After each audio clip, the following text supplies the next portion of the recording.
Welcome. Another edition of Expanding Mind. I'm your host, Erik Davis, and we'll be exploring the cultures of consciousness today, virtual reality, novelty waves.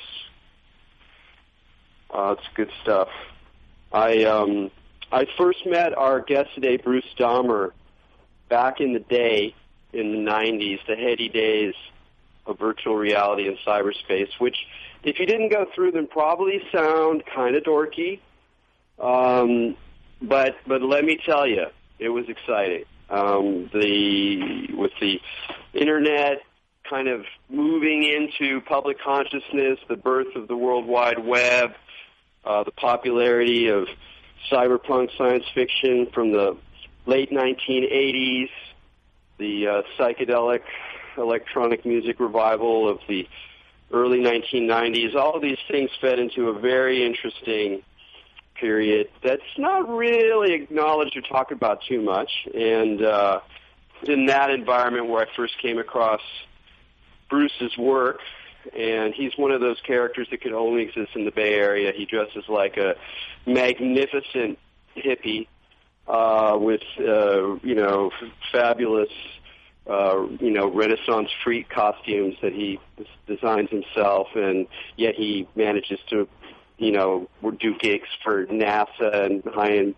corporations about space exploration and artificial life and all this amazing, wonderful stuff. But we'll talk about the various pies he's got fingers in a second. I want to bring on our co-host here on Expanding Mind, Maja Daou.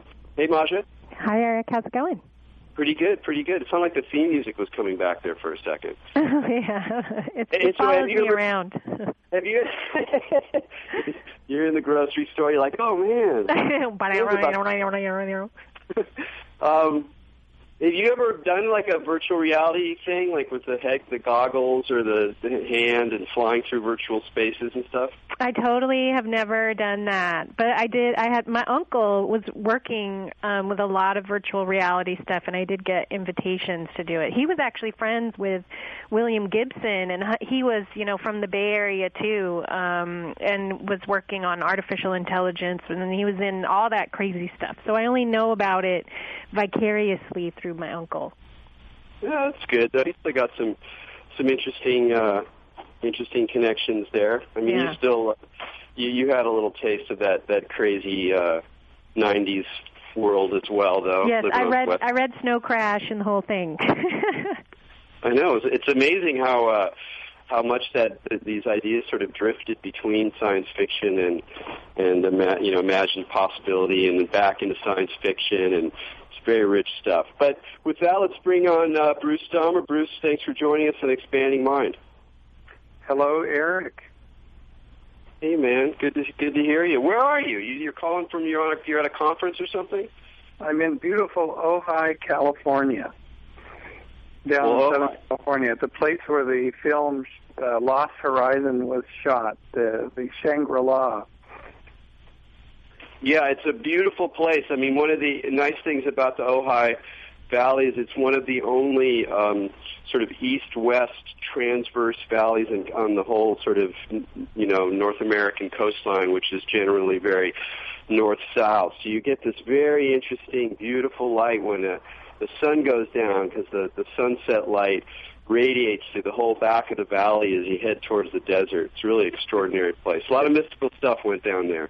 It's called the pink moment, when the Topa cliffs are glowing with that radiant, marine layer infused pink light. The pink light.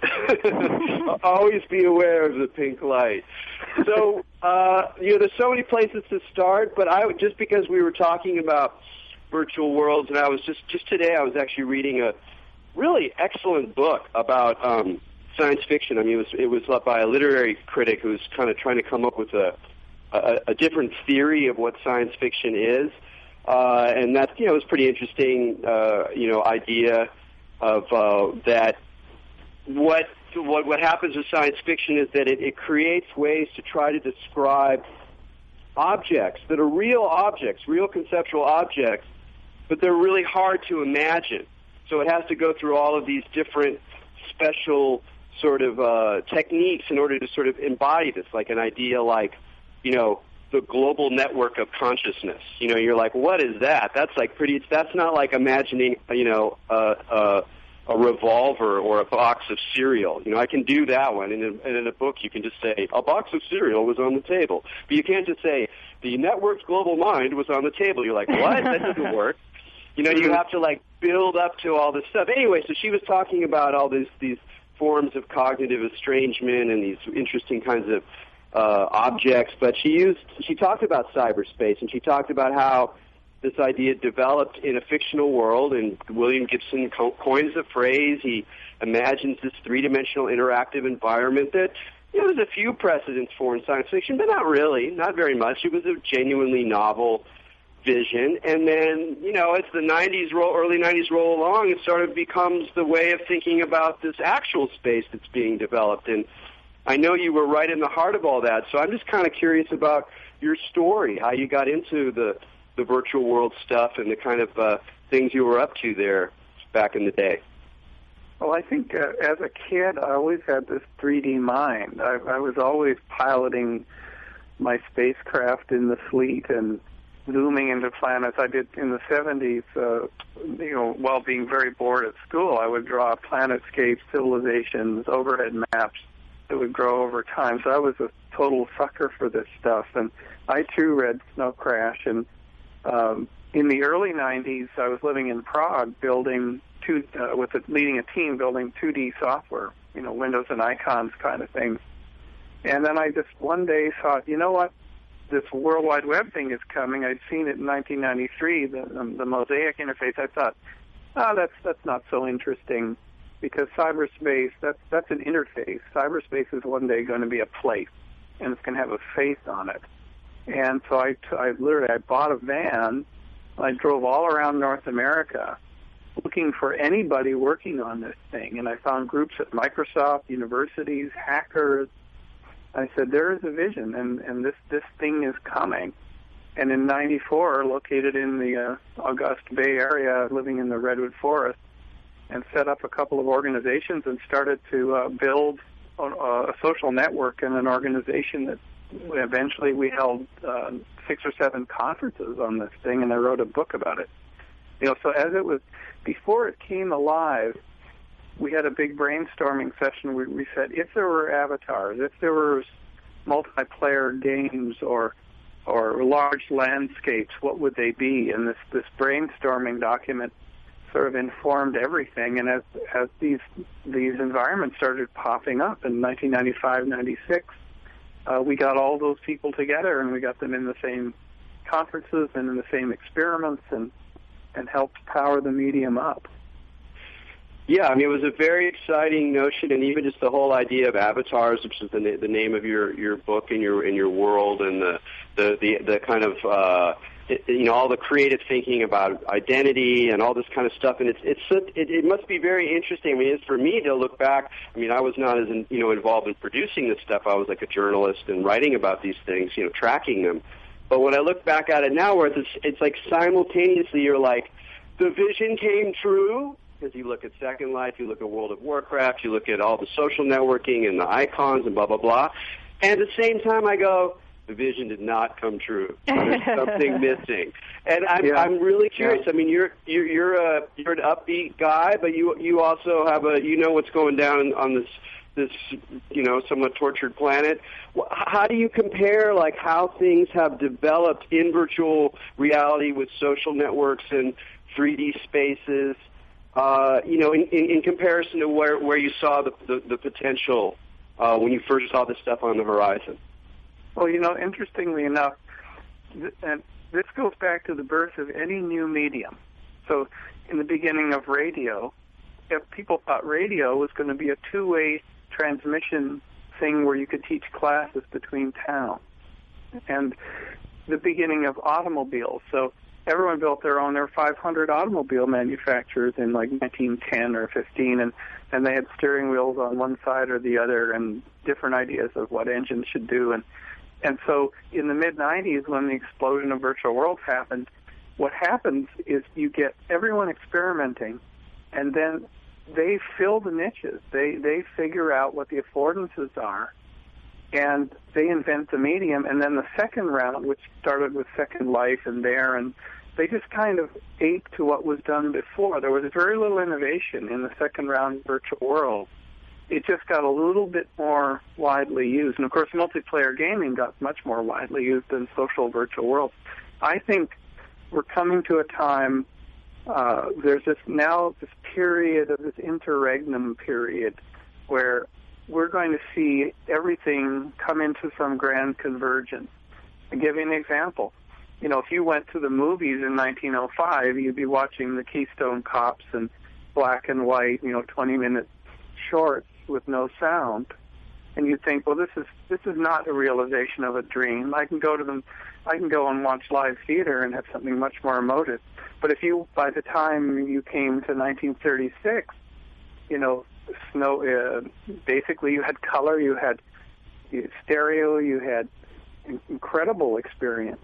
So it just took that long because the business grew up, the studio system, the star system, promotion, the production value, storytelling, all came. And virtual worlds are in this interregnum period. And I think maybe augmented reality interfaces, direct retinal displays, the merging of geo data with the virtual world. A great example from science fiction is Werner Vinge's Rainbow Dams, which is set in the late 2020s, and it's in a world of augmented reality, and everyone uses this epiphany system. And if you read that, you say, wow, that's the vision for virtual worlds. Can you see a little bit of... Go ahead, Erik. Oh, just a little bit about augmented reality. I mean, people are talking about it now, but it's one of those things that's still a little unclear, I think. How do you see that and that technology, and how do you see it taking some of the virtual worlds ideas forward, in fact, maybe even improving on some of the problems that were in some of the original conceptions? Well, for example, in our work with NASA, so after I was working in the social virtual world space in around 1999, when really the early adopter phase was ending, we decided to take virtual worlds into new spaces, and one of them was outer space, so we took it to NASA and said these can be powerful tools for telepresence on other planets, for designing the next modules going to the space station, for figuring out how to land on asteroids and things like that. And so for 10 years, they hired my team, and we built about 25 projects in virtual worlds with physics and, really kind of more advanced stuff.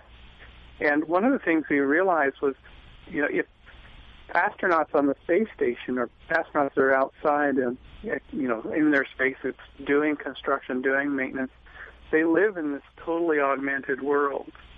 On their helmets are projected, the visions of the circuit diagrams or the communications. They live in a completely built environment. But they're kind of a canary in the mine in a way for, your kids or your kids' kids will be wearing something like Sergey Brin was sporting last week, these kind of Google goggles. But they'll be much more subtle. And instead of looking down at their iPhone, they'll probably just look out at the world and see game characters walking down the street, the weather projected onto the clouds. Is this cloud going to drop rain on me? It would be helpful to know at Burning Man if that was going to happen. Or I can look through this mountain and I can see that my buddy's on a real tripped-out sport bike in the next valley because I can see his bike in the virtual thing, and I can go over there and I'm going to ride my bike with him. Or more realistically, you'll just kind of look around and see porn everywhere. Of course, you'll stare at your own body and you'll say, "Oh my God, I've got a nodule forming in my spleen or something." It'll be frightening. Well, what do you think?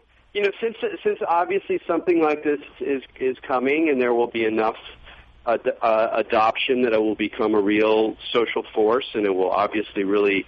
If you think, iPhones have already had an impact on how people move through space and time and, engage with information. And you actually almost kind of turning the world itself into a kind of site for information processing about what's happening. I mean, obviously, augmented reality is a whole other order. What do you think that we've learned, or that you've learned, looking at what happened with virtual worlds and some of your, more utopian ideas, and just how things kind of developed commercially and culturally? What do you think are some things that really should be a high priority in terms of thinking about augmented reality and the way in which it will also, allow us to further the exploration of virtual worlds? I think that, and this actually goes back to conversations that I had with Terence McKenna and he had with others. One of the concerns that he expressed, which I share, is that if you go into virtual worlds and the design of the world is just this pedantic, cheesy, lowest common denominator space, which in the case of a lot of Second Life worlds, it kind of is. I mean, everybody's prancing around in the skinniest, most flowing avatar they can find, and so there's no sense of realness. And then there's the street spaces or hillsides or inside the buildings. It's quite uninspired. It's like going to a local corner mall. And so, in a sense, imagination needs to be infused in these spaces. And new modes. I mean, why do you need to be in a body? Why can't you be a multi-sensory, being?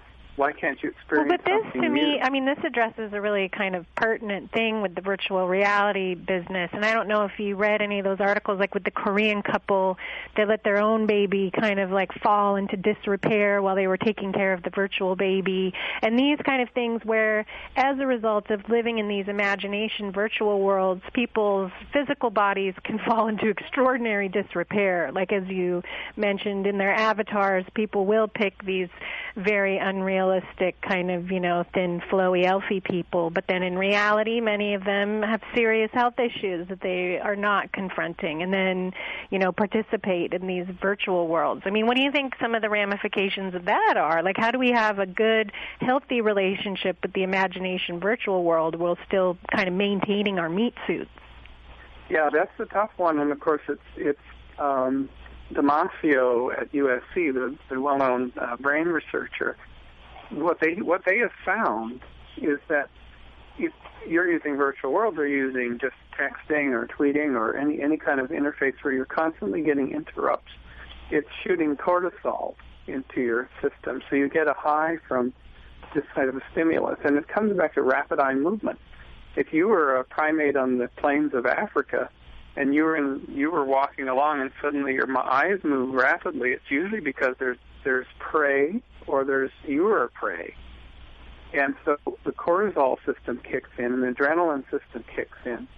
Now, over time, what that means is you start having adrenal fatigue, and many adults have this, and probably many younger people, but you end up crashing another system, which is you start living in the short-term high-speed brain, and you stop living in the somatic brain, which is associated with memory, emotion, feeling, empathy, and you stop being able to access as easily those things because you're constantly in the stimulus response. It's like you're Pavlov's dog.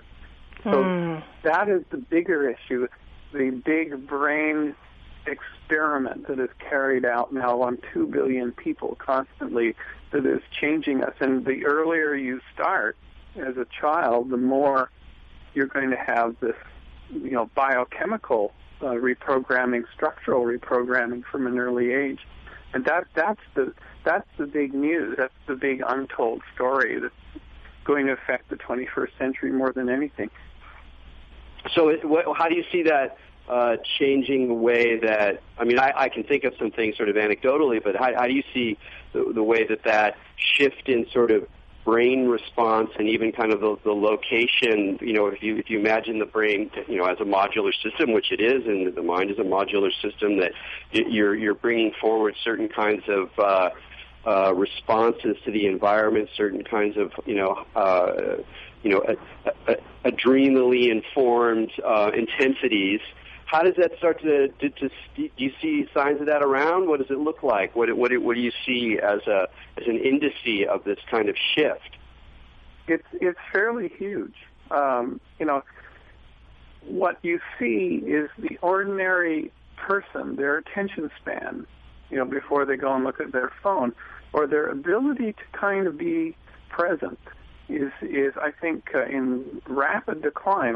For a lot of people. I find this in myself. I mean, geez, if in a day you take out your phone and look at it 150 times, that chops up your attention so that other things can't get in. And there's an opportunity cost there. You think you're kind of living, but you're starting now to miss things. So you're missing when you're walking in the park and you're looking at your phone. The other night I was looking. It was stupid. I was looking at my phone in the middle of the night and I stepped on my cat. So, oh man. Yeah. Oh man. And so you think it was 1 billion or 2 billion people now doing this massive distraction, unbelievable distraction. So does Mother Nature come conspiring? Is there an alien force trying to distract us with all these devices, or are we just sort of suckering into this?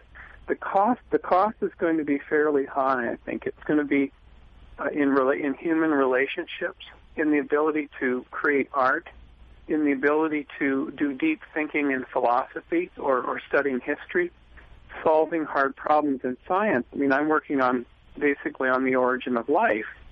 And in order to work on the origin of life problem, which is one of the hardest problems in science, years ago I turned off all broadcast media. I really don't look at the news because I actually have to sit and read a lot of books. And this is, again, when we talk about Terence McKenna, they don't, if a person was born today, would they read 10,000 books by the time they were 25? And have infused all that knowledge and then be able to relate all those things. I doubt whether there will be many people that will be born. Well, and also, just to clarify, reading in a book, that eye movement involved in reading is not the same rapid eye movement as involved with some of the technological stuff. Is that correct? That's correct. And in fact, the whole memory, there's a professor at University of Colorado that characterized reading on a screen has a lot lower memory retention than reading on paper. Now, of course, on Kindles and things, I haven't really looked at that. But if you're reading something on screen and then you flip over to your email for a second, your retention and your understanding and processing is interrupted. And you're really... Now, let's give you a funny example of this. So NASA, over 10 years, this is 10 years, 1961 to 1970, NASA designed, built, and flew 3 different flight systems, and then they got to the moon, 3 different architectures. And they designed the lunar lander by locking people up in a room and with whiteboards or blackboards, and all those people came up with this, in a few days, this beautiful design, and they all had a common mental model, and they circulated the design. And everybody knew how the lunar lander was going to work. In 25 years, since NASA decided they got to replace the space shuttle, they have not come up and built a complete, any kind of a replacement. So now they're doing, the commercial guys, like SpaceX, will do it for them. And it's like, I asked the people there. I know people who walked on the moon. There's a surviving Apollo astronauts and people who were in the program, and they said, we do not have the massive distractions that the average office or scientist or engineer has today. We didn't have email in the 60s, so, man, could we really think things through? We really could solve things. We could ponder things for a month and come up with the best way to do a lunar buggy or something. And so... Yeah, it's true. It's not, and it's not even that they're just, they have phones and they're talking to their wives or whatever. It's that the very nature of science and the way that it's reproduced through the institution and the way that it relates to information and how it relates to, the internet and databases, it overwhelmed scientists in a way that didn't happen as much, in the area that you're talking about. So even the nature of science has shifted in a lot of ways.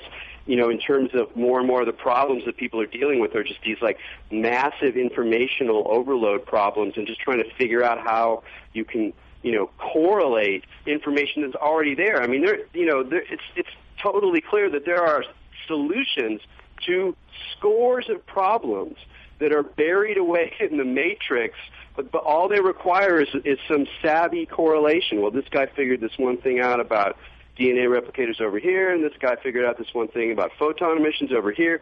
And if you could somehow bring it together, but that requires a certain kind of mind, and then that leads to this question of, like, are we in this sort of bottleneck where the only way forward is to, like, become even more intimately involved with the machine and create these sort of mind-machine, connections that will enable some of these qualities of the human mind that are sort of overwhelmed at this moment to actually kind of regain some ability, but at the same time to sort of be using the massive data munching capacities of machines to kind of augment that process. Do you see that? Do you see that coming?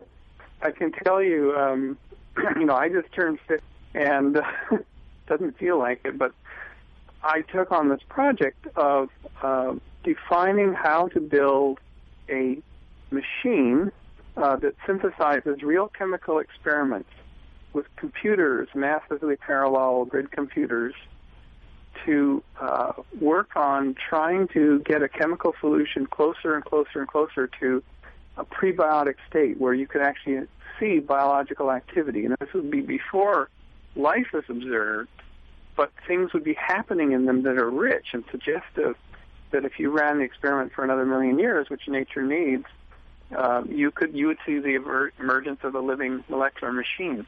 And this is called the Evolution Grid Project, or the Evo Grid, and it's what I did my PhD work on. And what I'm doing now is putting together a book with 35 other authors of all the different fields you would need to do this.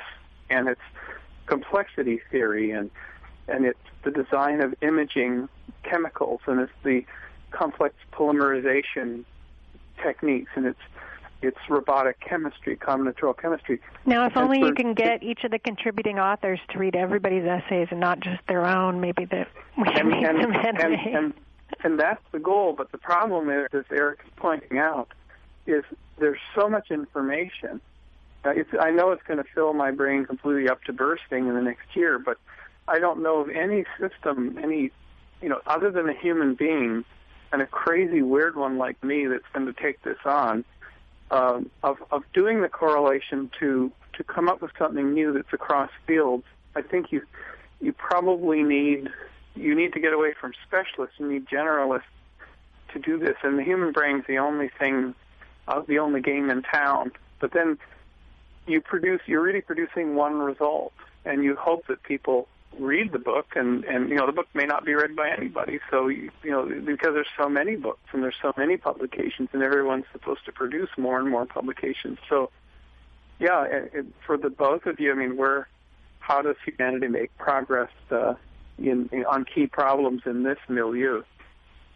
Well, let's explain a little bit more about what the Evo Grid is. It sounds like it's a little bit like the SETI at Home project, where you're using massive parallel computers to simulate the enormous amount of time and combinatory possibility that would have to exist for something like life to emerge out of a whole bunch of different kinds of primordial soups. Is that something like that?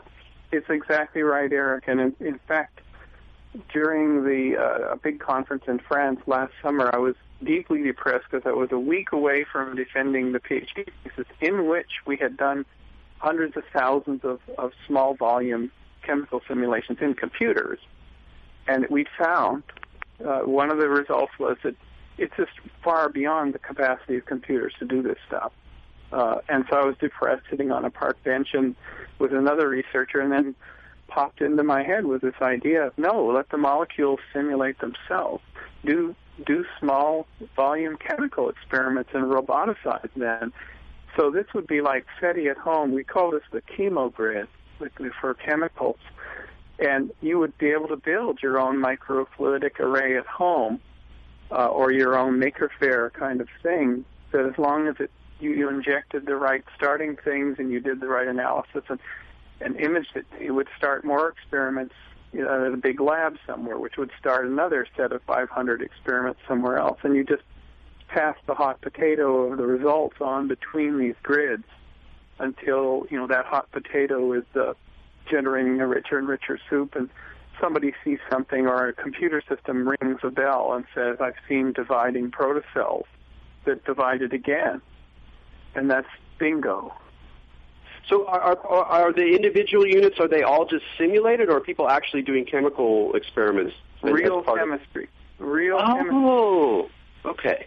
Yeah, that's where it's gone, because the computers, in my lifetime, probably in 50 years, there will not be fast enough computers to do this stuff. And because of the von Neumann architecture, I went back to the Institute for Advanced Study and went through Oppenheimer and von Neumann's papers from the 40s and 50s to figure out how they came up with the design of the computer that we all use today. And, there's some notes in that file that say, this is just contingent architecture. There are much better ways to do computing, but here it is. At least it works. And we're still stuck with that. And the computers we use today they're in opposition to the very concept of being able to model natural systems.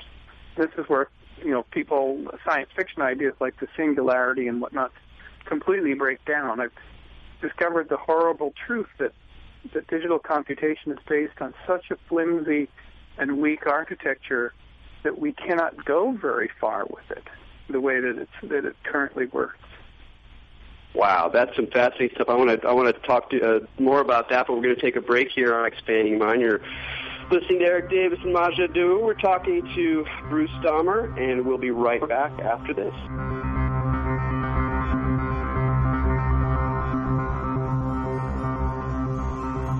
Welcome back.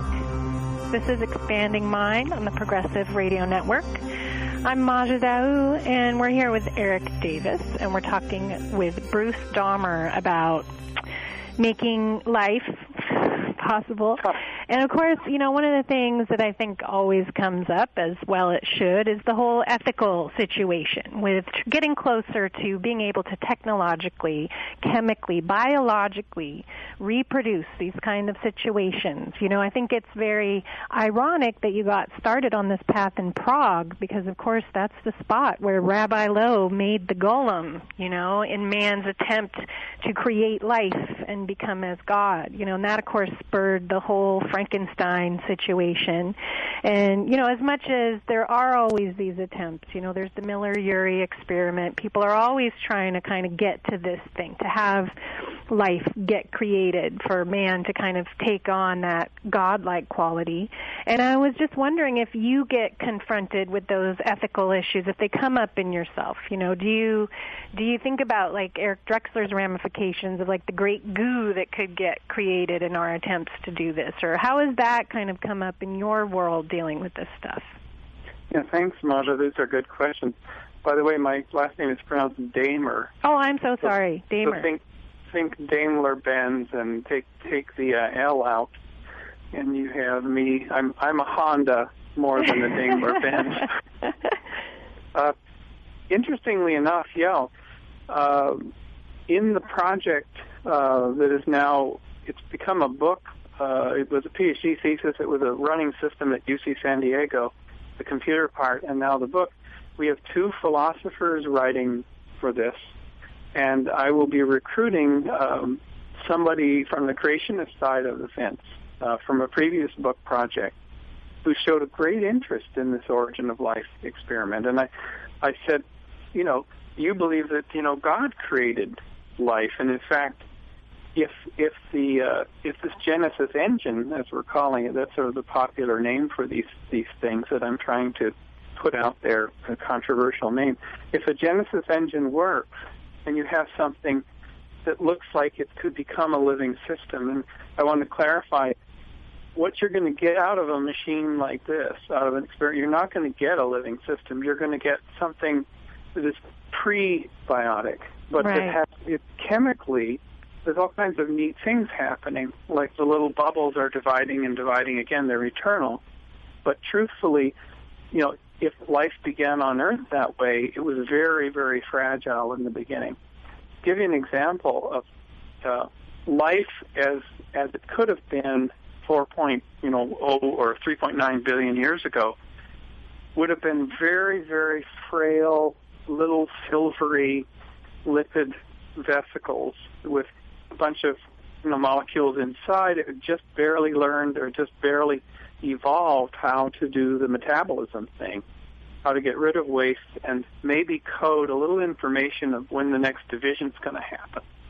That kind of molecular machine is as complex compared to an E. coli bacteria, one of the smallest cell, individual living things. That's like a rubber ducky compared to the Queen Mary, sitting alongside the Queen Mary in terms of the machinery. So that rubber ducky, or that inflated boat, or whatever you would see, took tens or hundreds of millions of years to ratchet itself up through Darwinian natural selection to become a Queen Mary-like thing. And that's one of the most awe-inspiring processes in the universe. But when we make something from scratch, and we're not talking about Craig Venter simply, injecting new parts into an existing cell. He's just doing biohacking of a giant machine. When you do life from scratch, you end up with something that's so frail and so, it's just barely there. It's like a wisp. And if you dumped it down the sink, it'd be gone. And existing biology would come and eat it all up. It would, in fact, if the bacteria would probably come alongside and suck them up, because it was like, oh, there's some food value in these things, and they'd be gone. Well, and that's because you can even see this happening in like protein strands, right? I mean, there's the mad cow disease thing where it doesn't even have to be bacteria. You can even have a chain of proteins that can take on like kind of these lifelike things as well. And those, obviously, protein would be nutrients for some. If there was some biological thing around, it would just eat the protein strand. But even on that little level, they can assemble to kind of create something. And going to the Erik Drexler and the Grey Goo crowd, the people that are on since I've become a convert, since I stopped hanging out with artificial life and artificial intelligence and all these people in robotics and whatnot, and I started hanging out with the people in biochemistry and origin of life, I say, you know what? The people who are on the engineering side, on the software side, are astoundingly uninformed as to how nature works. Yeah. And they're astoundingly naive and almost childlike naivete, because their programming tool set that they use is so limited, and their environments, their virtual worlds are so limited compared to a drop of water with a living thing in it.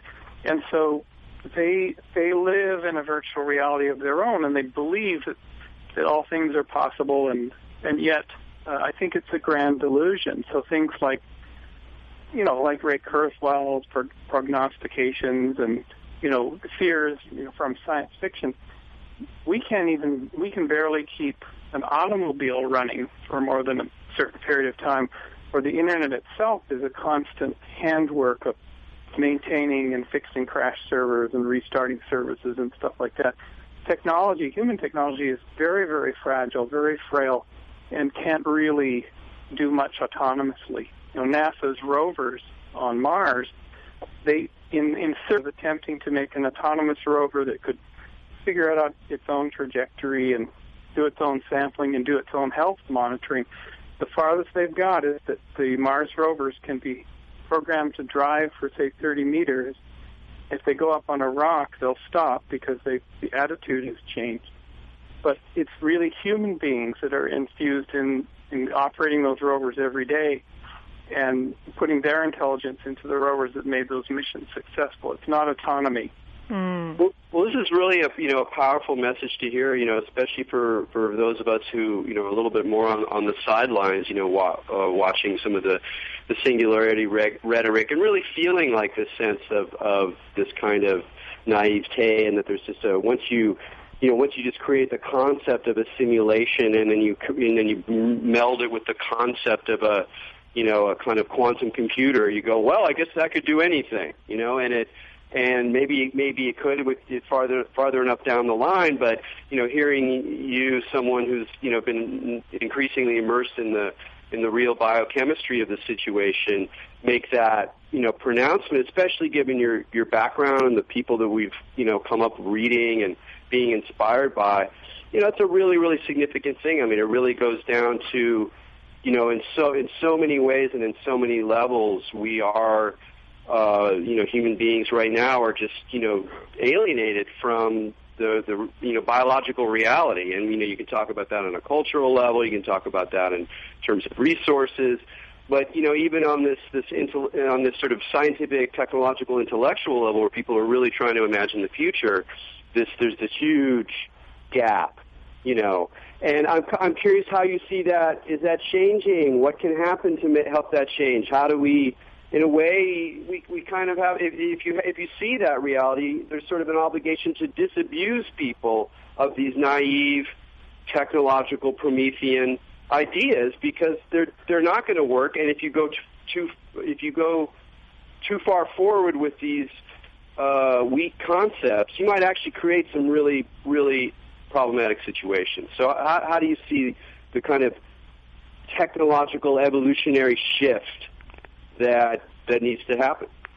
We are surrounded by all kinds of, I call it the nonsense noosphere, and the nonsense noosphere is ever expanding. We talked about Isaac Asimov. The only thing bigger than the universe was Isaac Asimov's ego, or something that could expand for a time. But the nonsense noosphere of conspiracy theories and weird beliefs and extropianism and transhumanism and apocalyptic thinking. The nonsense noosphere is alive and well and it's pumped up. It's like it's on steroids right now, and Facebook helps and the net helps and everything. And is it a planetary ego that is just having its day in the sun, or what is it? But it's very, very difficult to sort of cut through this noosphere, because it's all based on belief. And if people sort of grow up in a system where they're overwhelmed with information and story, and they will go with something because it feels good, or it's but I would have to disagree a little bit, because some of these kind of conspiracy theories and these fear-based propaganda, which I agree with you completely is basically what it is, some of these cautionary tales against mankind investigating these matters are very, very old. Cautionary tales of man not trying to do this. I mean, that goes back to Babylon. That goes back to the Vedas. There are these kind of stories forbidding certain investigations. So, I mean, although I do agree that a lot of these things get out of control on that level, and I think it's very awesome that you said, this is something that is fragile and doesn't have the capacity to take on, what a lot of people are implicating. But you do have to acknowledge that there have been stories saying, don't do this and try and be like God, that date back way far into our history.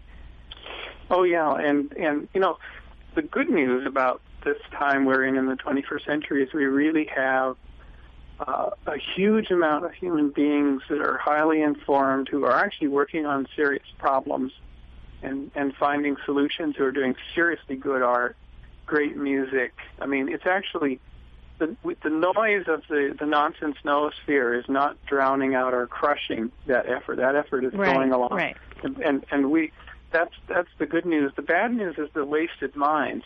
I'll meet people who have believed in singularities and transhumanism and this and that, and I'll say, you can spend the next 10 years in this belief system, and I guarantee you'll be in your 40s and you'll see none of it's happening. Do you really want to risk your life? Because it's a fantasy. It's science fiction fantasy. And a couple of the people that I've spent a lot of time with have said, you saved me. You pulled me out of this nosedive. I realized it was almost like a cultish thing. I would go to these meetings, and when I see there's a good example. There's I didn't do this, but this fellow who fell into the Raelian cult that believed the pyramids were built by, extraterrestrials. And so he went to Egypt. This was about 20 years ago. Went to Egypt, and there was a dig. There was a, antiquities project going on at the University of Cairo, and he went in and he watched them. He got so fascinated with the reality of what they were uncovering. They uncovered a bakery, which was part of the city of artisans and engineers that lived to build, and it was extremely beautifully organized. So he quit the cult, got a PhD in archaeology, and he went back and he's been working on the Giza Plateau ever since. And he said the true story of how the pyramids were made is so much more compelling than any imaginary tale that someone cooks up just to sell out a seminar. Right. So it's the wasted minds that is the big loss on this.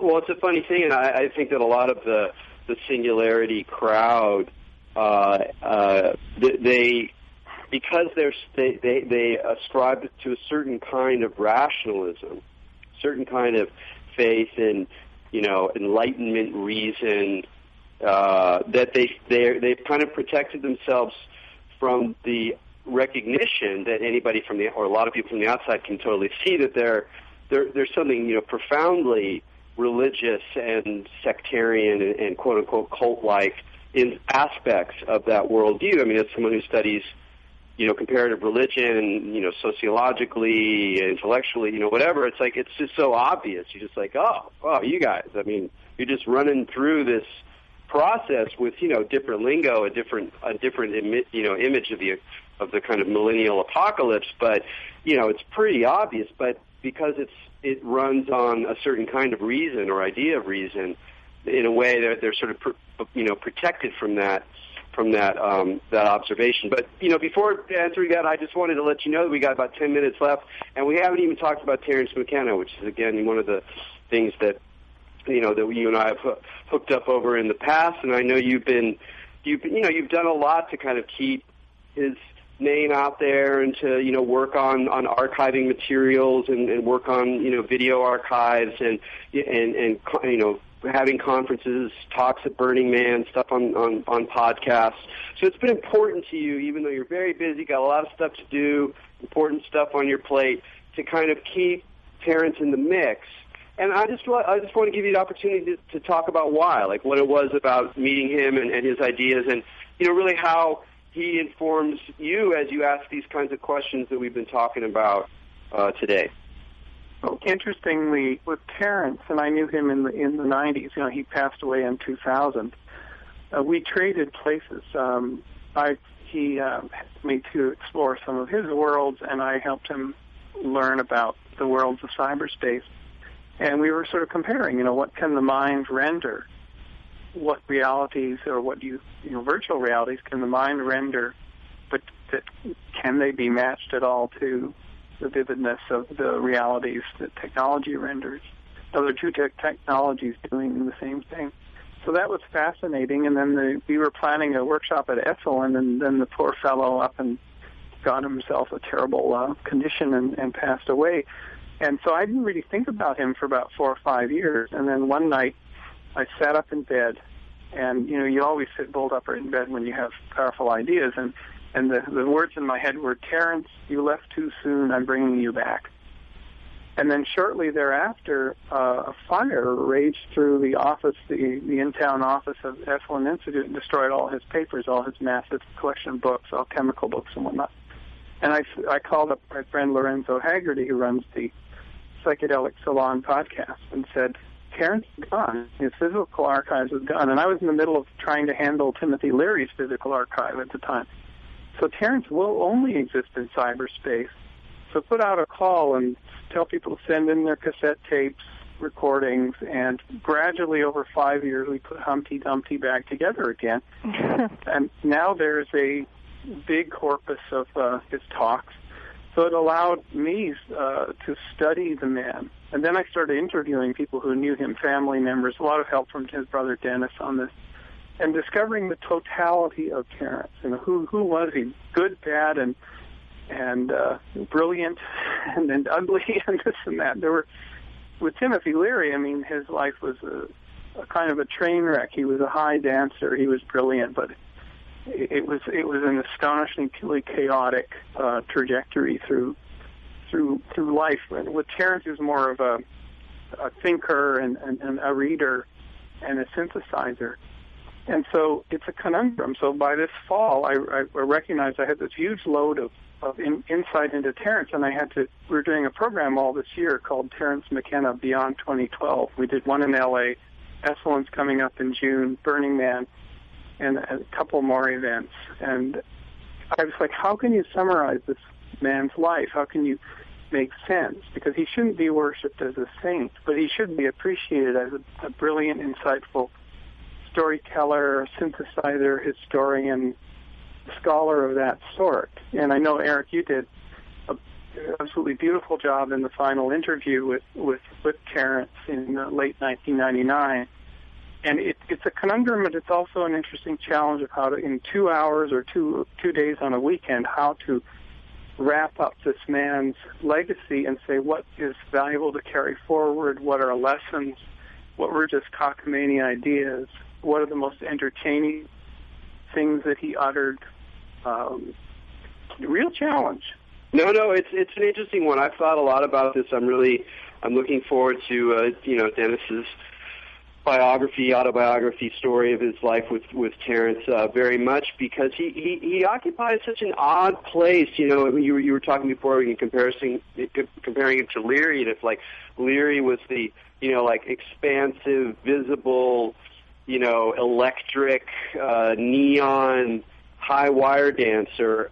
Something about Terence that was very close to the ground, that was very mushroom-like, kind of a little bit in the shadows, sending out lots of feelers, definitely influencing a lot of people for over a very important period of time, but also a little bit veiled from the big picture. I mean, he had his moments in the sun when, he got big magazine articles about him, et cetera, but he never really had that big kind of major media impact for an extended period of time. Instead, he was influencing the rave culture, which itself was already kind of a marginal underground that a lot of people went through, and they picked stuff up, but then they go on to live other lives and things like that.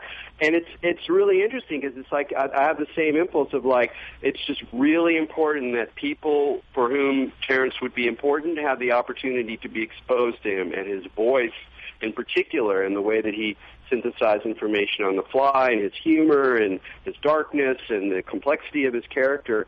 And yet it's not altogether clear how that happens, other than just making sure the information is out there so that people who are going to find it, and however they find it, are able to continue to propagate it. In some ways it also wants a little bit of obscurity. It's not going to be the way people think about, Allen Ginsberg now. It's just he's just an icon. He's going to be on the Apple ad, but you're never going to have Terence on the Apple ad. You know what I mean? It's a little bit.